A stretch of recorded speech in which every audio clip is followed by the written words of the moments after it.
Financial consultants predict that older Americans will pass on $124 trillion in assets to their heirs over the next 2 decades.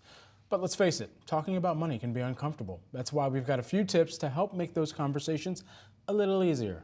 Joining me now, we've got Tom Deans, author of the Happy Inheritor. Tom, great to have you here with us. Let's just start there. How can families begin the conversation about inheritance and wealth transfer without creating tension or discomfort? Well, Brad, it's a great place to dive into a complex subject. I mean, you quoted that number there. It's roughly $300 billion a day. I mean, it's a staggering amount of wealth that is transitioning between the generations. Most of it chaotically. We have 137 million American adults without a will. I mean, the most important document in an estate plan is missing roughly in half of all American adults. It's not good, Brad. So we know why.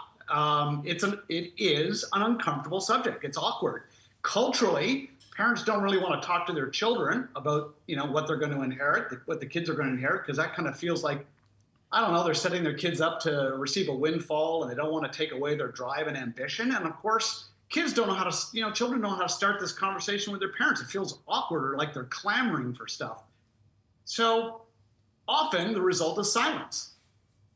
Right? Parents and children find this kind of awkward ambivalence around this important subject called money. Mm-hmm. So my advice is really straightforward. It's, first of all, I think when children can actually get their own, when I say children, anyone over 18 needs a will.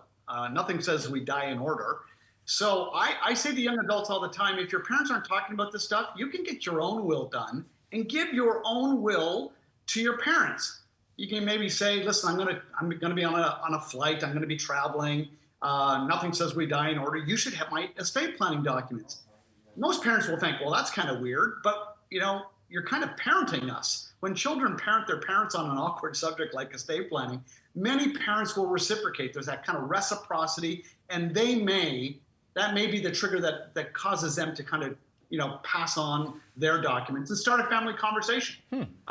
It's really, really important. Alternatively, Brad, I would suggest that parents can say, listen, we'd like to talk about our long-term care. Right. So before we talk about who gets what, in our estate, we'd also like to talk about our long-term care and who in the family is going to oversee our care. Yeah. The two subjects are really intertwined.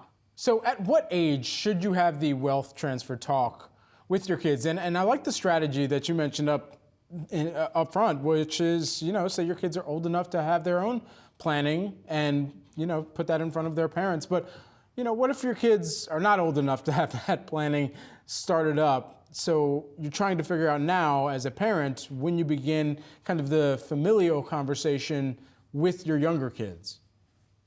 Well, this answer may shock you, Brad, but I think the age is 5. At 5 years old, wow. Children are capable of understanding basic money concepts. They are not going to understand anything in detail, but they can be introduced to the idea of wealth and how it's earned versus gifting, general concepts, basic concepts. And as those children get older and older and older, then the level of detail that is shared can be comprehended slowly and absorbed. I think people want to go from 0 to 100 miles an hour when it comes to money and teach everyone all in one moment in time. The reality is that moment rarely comes, and most adult children are left in the dark.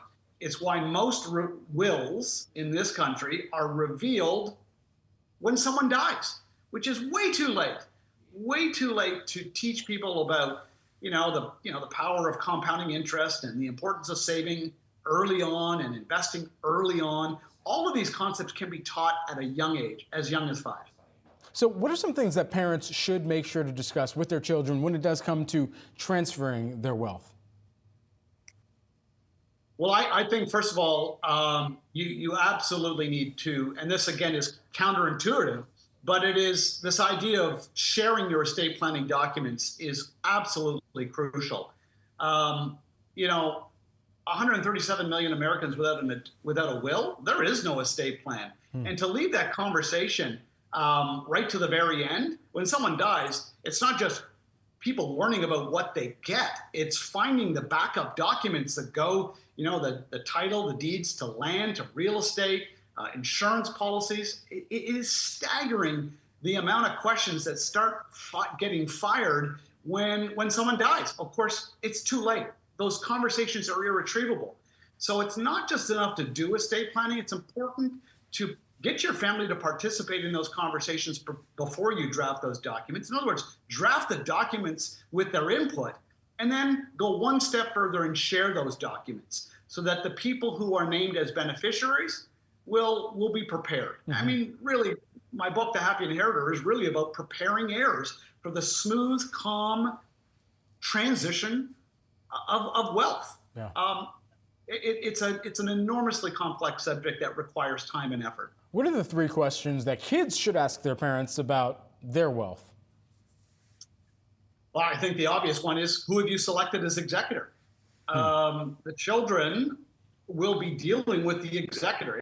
If it's not a family member, then it's going to be someone who's been appointed, a public trustee, and it would be really great for family to know who that is. It would be even better if the family participated in those conversations to help make better, more informed decisions.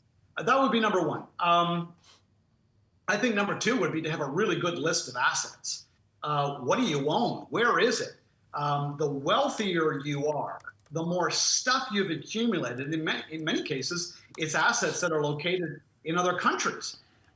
Getting that list of assets, setting the executor and the family up to succeed with the administration of those estates is absolutely crucial. Tom. And then third, I'd say share your wills. Yeah. Right? Like, share your will, your healthcare, your power of attorney for finance, and your healthcare power of attorney. All those 3 documents are crucial so that people can be empowered to serve that family member who is aging and ultimately going to die. Tom, thanks so much for taking the time here with us today. Really important conversation, and hopefully a lot of helpful tools there for families to begin these discussions. Appreciate the time. You're welcome, Brad.